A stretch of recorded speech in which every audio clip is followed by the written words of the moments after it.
le monde a déjà eu. Ben j'espère, sinon c'est triste. L'amour, c'est pas une raison pour se faire mal.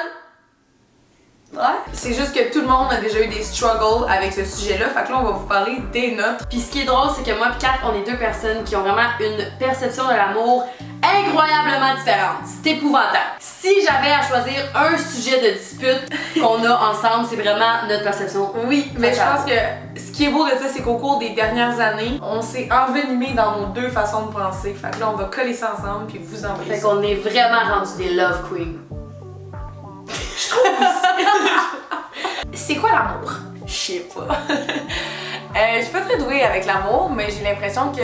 je pense que l'amour est partout, au travers de tout. Mais je pense qu'aussitôt que t'as le goût de déliter ton Tinder, que tu te mets à penser à personne en te levant, que tu penses à quoi complètement anodin, puis te vient la personne sur qui tu tripes dans ta tête, je pense que tu commences, que tu devrais commencer à te poser des questions sur le fait de « je suis en amour », mais tu sais, moi ça fait comme 23 ans que j'ai jamais trop su si j'étais en amour, alors ça conseille mon ex. Je pense que d'apprendre à connaître quelqu'un qui est complètement hors de sa zone de confort, donc genre aller au paintball, aller briser des affaires, aller juste faire quelque chose d'atypique. En tout cas, moi, si tu m'invites en date au restaurant, je vais refuser.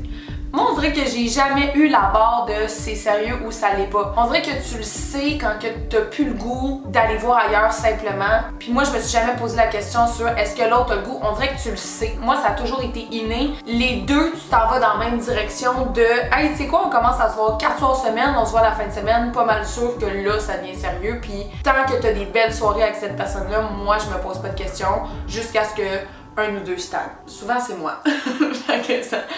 C'est ça. On s'en va. L'amour, c'est la plus belle chose au monde. L'amour, c'est ce qui me motive dans toutes les actions que je peux entreprendre sur cette terre. Pour de vrai, je pense que je serais capable de vivre sans bien des affaires, popcorn, poutine, name it, mais vivre sans amour, je pense que c'est une vie qui ne mérite pas d'être vécue, simplement. C'est beau! Mais ça, c'est ce qu'elle m'a appris, mine de rien. C'est quoi les étapes qui mènent à un couple? Je pense que c'est vraiment jour après jour, selon moi. Tu te poses pas de questions, c'est juste que tu tripes à être avec la personne, tu passes plein de belles soirées, puis à un moment donné, tu te dis, ok, ça fait une couple de belles soirées qu'on passe ensemble, donc on veut-tu continuer à passer plein de belles soirées ensemble? Moi, ça n'a jamais été du questionnage. Là, c'est sûr que ça fait 3 ans que je suis célibataire, peut-être que ce que je vous dis, ça n'a pas rapport, mais je vais jamais mettre la pression de est-ce que nous sommes un couple? Est-ce qu'on est un couple exclusif parce que j'ai le goût qu'on le soit simplement sans se poser la question puis qu'on le sait qu'on est. Comprends-tu? Mais ça, c'est peut-être pour ça que personne ne comprend trop dans les relations. En tout cas, pour moi, ça fait vraiment ça. Comment réussir à charmer ton crush? Moi, j'ai vraiment la pire game ever, genre hard to get. Je pense que si tu lui donnes trop tout dès le début, ça va l'éloigner. Charmer ton crush. Je pense que j'ai jamais fait ça de toute ma vie. Moi, je suis soit trop honnête ou bien soit que la personne que je triperais dessus n'en a pas la moindre idée. Y a pas de middle. Comment savoir si c'est un fuckboy? Je sais pas, moi on dirait que j'ai juste un radar à fuckboy. Tu sais, genre, je te dirais que si le gars, en dedans de 1 heure, te parle 3 fois d'argent, qui te parle, qui joue au hockey, qui son sel arrête pas de vibrer, puis il y a plein de cœurs roses d'un texto, je m'inquiéterais. Si le gars regarde la serveuse de même, c'est un fuckboy. Si le gars te parle de sa mère, souvent c'est un fuckboy, je sais pas, c'est comme un critère que j'ai. Genre, ah, moi, ma petite maman, quoi? On en parle. Tu sais, en partant, s'il joue au hockey, comment savoir à partir de quand ta relation est sérieuse? J'ai pas eu de relation vraiment sérieuse depuis 3 ans. Je sais pas. Mais non, ça c'est moi, c'est le pire, c'est que je clarifie jamais. Puis au pire, si ça devient compliqué, je fais juste scu. Puis je pense que quand ça devient sérieux, ça devient compliqué. Moi, je me suis pas rendue là dernièrement. On passe la question. Hey, essaye pas de le savoir, fais juste y demander sérieux. Je pense que quand vous vous voyez plus qu'une fois par semaine puis que vous vous textez du matin au soir, là, je pense que c'est légitime de demander à la personne si vous êtes quelque chose de sérieux. Là. Pas besoin de mettre un mot genre on est un couple, on se fréquente, mais juste que ce soit exclusif puis que tu saches vers où t'enligner, là. Comment tu dis à quelqu'un que toi t'es pas down? Je te dirais, mais tu tu y réponds plus, tu disparais, tu changes d'adresse. Puis tu passes au prochain. S'il est dans la même gang, là, ça devient compliqué. Tu te retires un peu, tu vas dans une autre gang, puis enjoy pendant un mois. Tu demandes à tes amis de dire que t'as le cancer, tu disparais, tu reviens, t'es guéri, mais tu l'as oublié. Et hop! Next! Ouais, non, je suis pas très bonne pour parler de mes sentiments. Fait qu'imagine dire que j'ai pas de sentiments à quelqu'un qui en a. J'ai pas de conseils pour ça.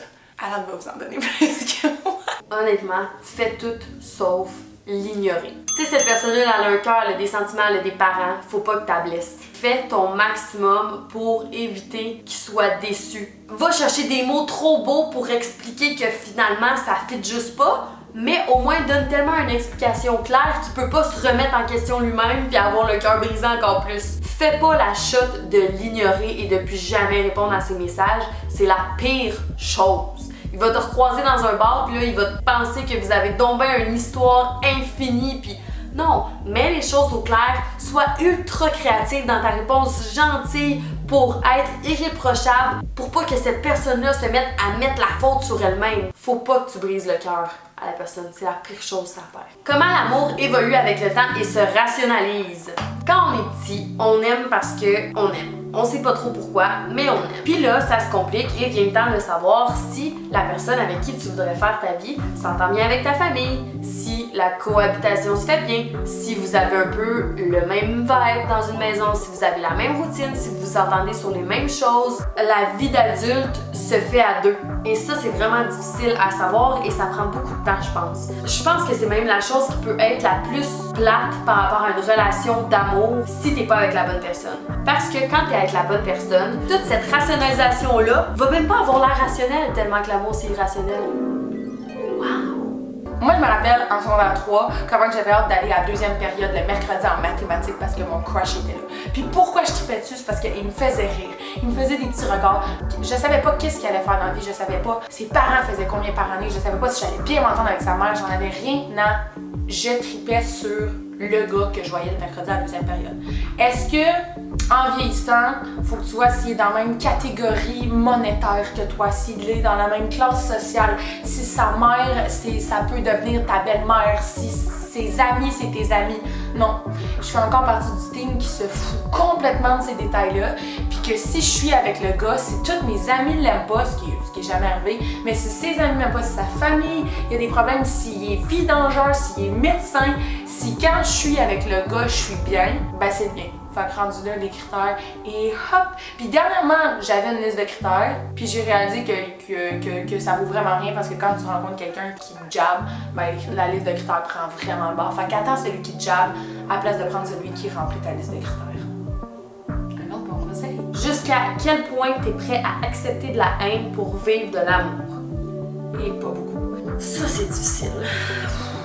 Et j'ai tellement pas une grande tolérance de haine, dans le sens parce que si tu me fais mal une fois, je te jure que je vais m'arranger pour te faire mal 10. Fait que ça, je suis pas très douée, tu sais, je préfère blesser avant d'être blessée. Fait que moi, ceux qui acceptent de se faire tromper, ceux qui pardonnent après des bêtises, moi, ça marche pas, je vais pas accepter beaucoup de haine pour l'amour parce que justement, dans mon livre à moi, une relation, c'est supposé être beau, oui, il est supposé avoir des bas, mais pas dès le début, pas quand tu le fréquentes, pas quand ça fait 6 mois que tu fréquentes le gars puis tu réalises qu'il parle encore à 18 matchs sur Tinder. Mais si ça m'arriverait, je prendrais son sel, je le foutrais au bout du 9e étage, puis je dirais au gars, oui, tu peux aller le chercher et ne jamais revenir, s'il vous plaît. Merci. Moi, me faire niaiser, c'est pas ma passion, puis pas mal sûr que je vais niaiser à la petite niaise. Ok. Je pense juste que faut que tu sois rationnel et que tu te demandes sincèrement si cette personne-là te rend plus heureuse que malheureuse. Puis honnêtement, l'amour c'est tellement beau, c'est tellement simple, c'est tellement la chose la plus pure au monde. Si tu es dans une relation qui te fait pas sentir bien, faut que tu quittes, tu repartes sur des bonnes bases. Comment savoir si la personne a des bonnes intentions? Si toi tu veux savoir si une personne est dans ta vie pour les bonnes intentions, la première chose à faire c'est de laisser une chance à cette personne-là parce que tu sauras pas de toute façon si toi tu as envie d'aller vers elle mais qu'elle, tu sais pas si elle est honnête avec toi. En tout cas, moi, pour ma part, je serais pas satisfaite si j'avais pas essayé. Fait que j'essayerais, j'irais vers cette personne-là quand même et après, j'assumerais le résultat de cet essai-là.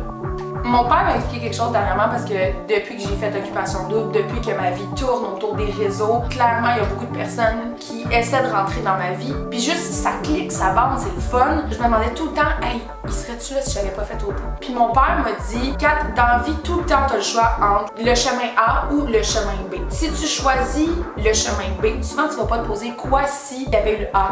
Donc là, toi, t'as choisi le chemin B qui est Occupation Double.